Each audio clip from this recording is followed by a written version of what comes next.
Hi, it's Wednesday. That means it's time for another video edition of Widower Wednesday. I'm Abel Keogh, author of the book Dating a Widower, and today we're going to discuss how widowers grieve and what, if anything, you can do about it, or what is the best way for them to get over their grief.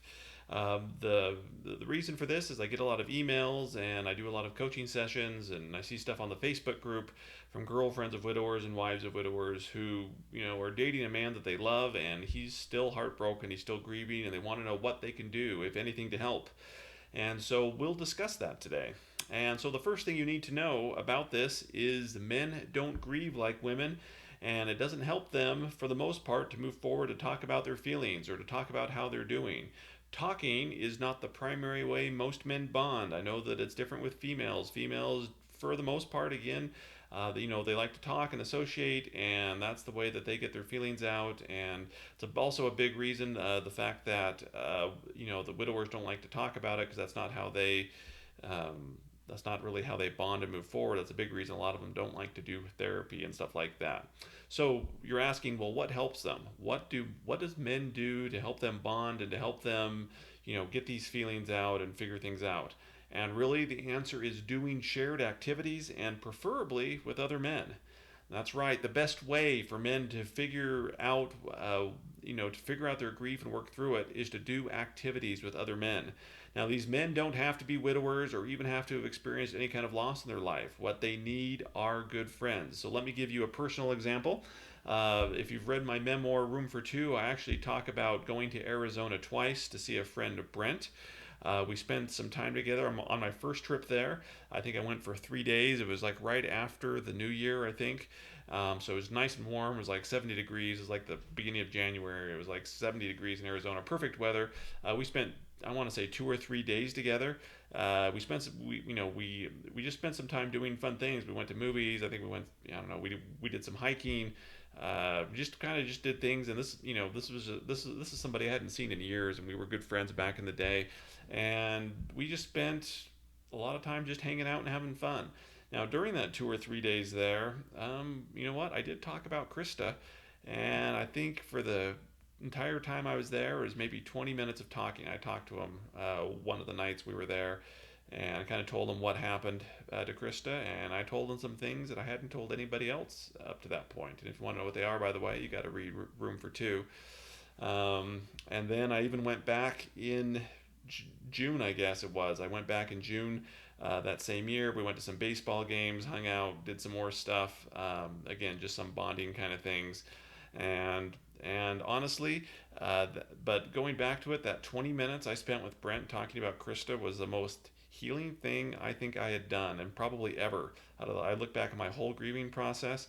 That first trip to Arizona, that 3 day trip to Arizona, spending time with Brent, hanging out, not having to worry about anything. Didn't worry about work. Didn't worry about, didn't have to worry about the house I was remodeling. It was just me and him, and we were just hanging out and having fun. That was by far the best thing that I did for my grief. By far, beats anything else that I did. Was spending time with Brent and just hanging out with him and just talking to him for 20 minutes about Krista and getting that off my chest. Now, I know some of you are thinking, well, Abel, that's you. My widower is different. And I'm going to ask, are you sure about that? Are you sure your widower is that different? Because I've talked to hundreds, if not thousands, of widowers over the years. And the biggest problem I see when it comes to grief is that most widowers don't have strong male friendships. Those who do, the few that do, that have strong male friendships, they deal with grief much better than those who don't. One of the questions I ask when I talk to a widower in a coaching session is I ask them to tell me what kind of support system they have. And it's very, very rare to have widowers say that they have strong male friendships. For most men, the strongest friendships they have are, well, I guess what I'll call work friends, but these typically aren't the kind of friends that they want to spend time with outside of work, right? You're in the office or whatever, you're at a job, you spend time with them because you kind of have to, not necessarily because you want to. And again, these are good people and stuff like that, but it's not like their best friend where they're going to go out and, I don't know, go out and party or do something with, or play video games or watch sports or whatever it is that they want to do.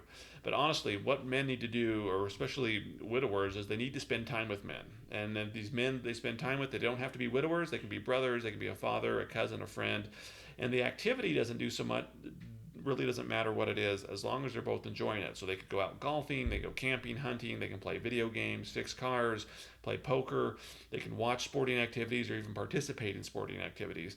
It's these shared activities that's how men bond, heal, and eventually open up. If you talk to widowers who have done this, again, this is from some of my coaching sessions. Once widowers go through and actually find some guys, or maybe they rekindle with old friendships or something like that, and spend some time with them, that's when they start to open up and they really find some healing in there. Now, most of you are probably thinking about who the good friends that your widower has, and my guess is that some of you can think of someone, but there's probably a lot of you out there that can't. Now, if you can think of someone and you think your widower, if you can't think of someone that widower should hang out with and you think your widower needs to grieve, the best thing you could do for him is encourage him to spend some time with his friend in doing something that they both enjoy. It's okay if he talks to this guy, if he shares his feelings with his friend and not you, unless the person is a torchbearer. If it's a torchbearer where they're going to just dwell on the past and, raising the torch for the dead spouse, okay, that's not who you want him to spend time with. But I know that, I'll give you an example. I had a boss, and her husband's father died. I know it's not a spouse, but just listen.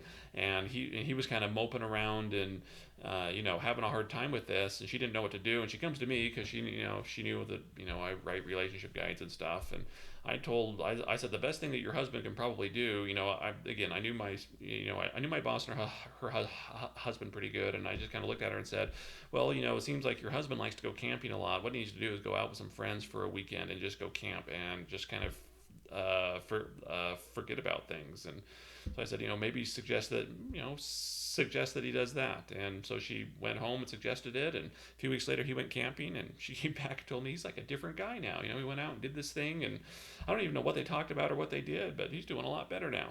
So anyway, just pointing out that there's someone there that you think that they can hang out with. Again, a male friend or family member that they can kind of do a shared activity with. That's great. Now, there's probably though a lot of you that can't think of someone, right? So and if he's probably like most of the widowers I talked to, he doesn't have a lot of strong male friendships, which is sad, but that's another video. So if you find yourself in that boat, what I suggest to you is, if you want him to maybe open up and heal, is that you suggest an activity that he always enjoys doing and you participate in it with him. Now, the purpose of this activity isn't to get him to open up and whatever it is he needs to do to heal. The purpose of this activity is to have a good time. But if you can actually have a good time doing something that he enjoys, and if you can do it on a somewhat regular basis, the odds of him opening up and bonding with you and opening up during that time increase dramatically.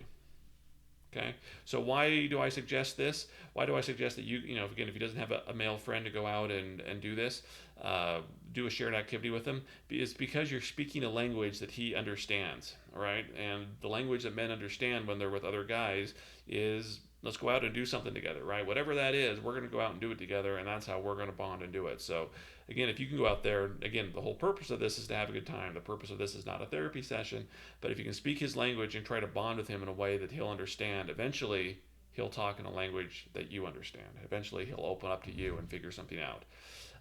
Besides, one of the things I do talk about, when you're thinking about marrying somebody, whether it's a widower or not, is enjoying shared activities with each other. And it's a good thing to know that, there are things that you can do, that you guys can enjoy together and have a good time together. Maybe it's not your favorite thing, but again, I think if you're looking for a way for a widower to heal, it's not going to be sitting on the couch saying, talk to me. It's going to be, hey, let's go do whatever it is that you like to do here, whatever. I'll use the camping analogy again. Let's go camping for the weekend. We got a 3-day weekend coming up. Let's go camping and just go out there and hang with him.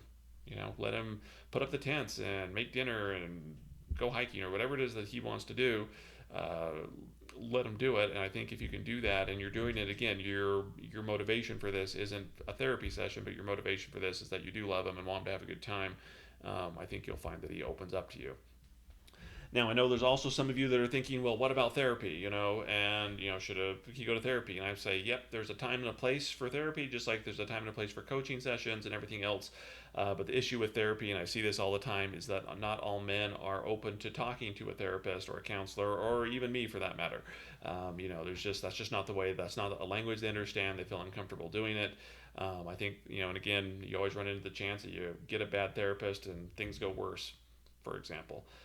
So really, I think your best option, if therapy is not an option, is for most men is having a shared activity that they can do with other men or you. And I trust me, if they can do this, this will be more helpful than 1,000 therapy sessions. Going out and bonding with you or bonding with preferably other men. But again, I understand it's not an option for everybody. But go out there and do it, whether you're again whatever, golfing or just doing things that he likes to do. You'll find that he eventually opens up to it. I'm Abel Keogh, author of the book Dating a Widower. Feel free to comment, subscribe, like the video. You know the drill. Just do everything there. If you want to share some stories, do so in the comments below. If you want to schedule a coaching session, you can do so at www.abelkeogh.com. And I will see you next Wednesday.